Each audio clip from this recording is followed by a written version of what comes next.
Jacob Tremblay burst onto the scene in Room at just 9 years old, delivering a performance so emotionally powerful it had veteran actors stunned. He went from unknown to red carpet darling overnight, praised for his poise, maturity, and striking talent. But now, years later, and officially an adult, Jacob is in the middle of one of Hollywood's most difficult transitions, growing up on screen.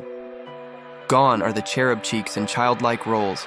In their place is a thoughtful young man choosing complicated parts and taking creative risks.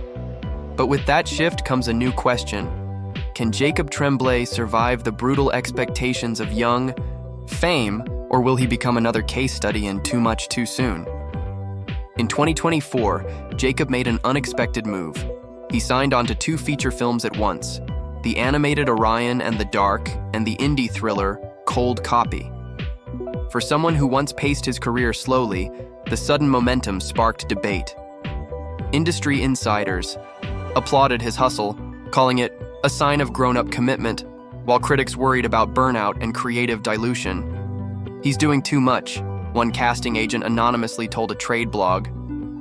He needs a breakout adult role, not scattered projects. Meanwhile, fans on social media are equally split. Some love the variety. Others fear he's spreading himself too thin. It's the kind of dilemma only rising stars face. Push too hard and the shine fades. Slow down and the world forgets you. Jacob may seem soft-spoken, but a recently resurfaced TikTok clip revealed a different side. Actress Rebecca Ferguson, his Dr. Sleep co-star, spoke about a particularly harrowing scene that left both actors emotionally raw. He was just a kid, but he went to this terrifying place for the role, she said. Fans were quick to react, some admiring his dedication, others wondering if young actors like Jacob should be shielded from such dark material. Was it brilliant acting or psychological strain? Asked one viral comment. The debate echoes a larger industry concern. How far should child actors be pushed in the name of art? One of Jacob's most talked about strengths is his voice acting.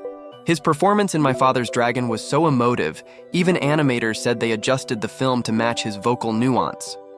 Meanwhile, whispers from inside Disney suggest Jacob might voice Flounder in an upcoming Little Mermaid sequel or spin-off, though nothing's officially confirmed.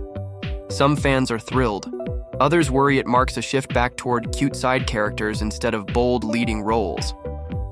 For Jacob, it's a strategic balancing act, accepting roles that showcase his versatility without being typecast. After all, he's no longer the wide-eyed kid in wonder. He wants depth, complexity, and adult credibility. But will the industry let him grow up? Jacob turned heads at the 2025 Tribeca Film Festival when he appeared in support of Sovereign, a moody character-driven drama where he shares the screen with Nick Offerman. Though the film hasn't been released yet, early buzz says it's a career-defining turn for Jacob. His interviews hinted at deeper themes of identity and emotional repression, things I've lived through in my own way, he noted. Meanwhile, blind item gossip accounts like Deux Moi stirred rumors about Jacob and his younger sister Emma's joint appearance at the festival, with one fan post joking, "The Tremblays are Hollywood's next quiet dynasty." No scandals, no messy headlines, just subtle interest growing behind the scenes. Online discussion about Jacob Tremblay is intensifying. Some Reddit users claim he's the next Timothée Chalamet if given the right script. Others say he still has baby-face energy and needs to take bigger risks. One trending post read, "Tremblay's great, but when will someone cast him as a villain or flawed adult?" The comparisons range from Haley Joel Osment to Daniel Radcliffe, both actors who struggled to outgrow their early fame before finding niche success. For Jacob, it's all about timing. One edgy role could rewrite his entire narrative. But in a market oversaturated with new faces and streaming stars, staying memorable is the real challenge. Lana Del Rey has always played by her own rules, but her latest album rollout has fans teetering between fascination and frustration. Originally titled Lasso and described as her first country-influenced project, the album was later renamed The Right Person Will Stay and set for a May 2025 release. But in classic Lana fashion, the date came and went. "It's not going to come on time," she admitted in a cryptic Instagram post, leaving fans bewildered. Whispers swirled that she was reworking the sound entirely after negative label feedback, while others claimed Lana was simply waiting for divine inspiration. Still, snippets like "Henry, Come On" suggest a dreamy but emotionally raw direction, and her mysterious delay tactics only fuel more speculation. Is she crafting a masterpiece, or falling into her pattern of perfectionism? Either way, the anticipation is rising, and so is the drama. In an emotionally charged appearance at Stagecoach Festival, Lana surprised fans with a moment of pure honesty. Mid-set, she paused, looked out at the crowd, and confessed to feeling overwhelmed by the expectations placed on her. "Sometimes I don't even know who you all see me as anymore," she said, her voice cracking slightly. The crowd fell silent.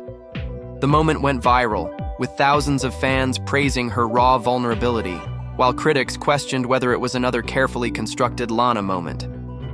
But those in attendance insist it was real, shaky, genuine, and quietly brave.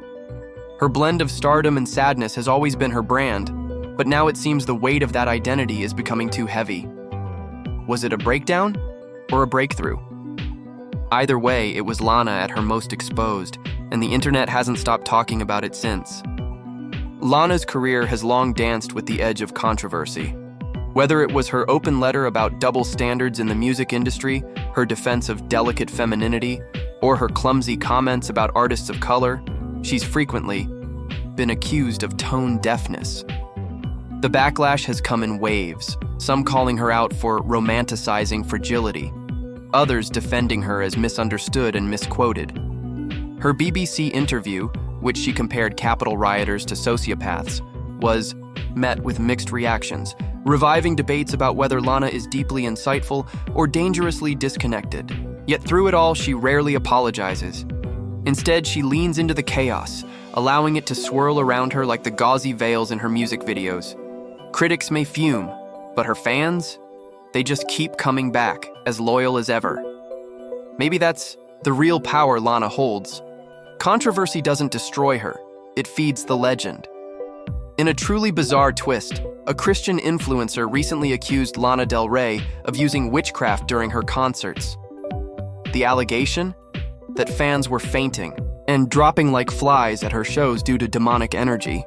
Instead of ignoring it, Lana responded with unexpected sharpness, calling the accuser a gremlin and even referencing scripture in a now-deleted post. "This energy isn't dark," she said. "It's grief, it's healing, it's transformation." The feud lit up TikTok and Twitter, turning into a battle between modern spirituality and traditional outrage. Some saw it as another sign that Lana flirts too much with the occult. Others loved the poetic chaos of it all, another layer to her ever-complicated mythology. Whether you believe in energy shifts or not, one thing's clear. Lana doesn't run from the strange, she becomes it. Lana Del Rey turned heads at the 2025 Met Gala with a dramatic Alexander McQueen ensemble inspired by natural history and mourning attire. But what really caught fans' eyes were the subtle symbols hidden in her accessories. An antique locket reportedly containing a note from her partner and embroidered initials along the edge of her cape. Though she kept quiet about who the tokens referred to, fans speculated it was a nod to her long-rumored husband, someone she's kept shielded from the spotlight. The look was regal, haunting, and deeply personal, very Lana. It reminded the world that for all her public messiness, she remains a master of aesthetic control. Fashion blogs praised her as the night's true poet. Gossip outlets wondered, aloud, is she in love or just in costume? With Lana, it's always both.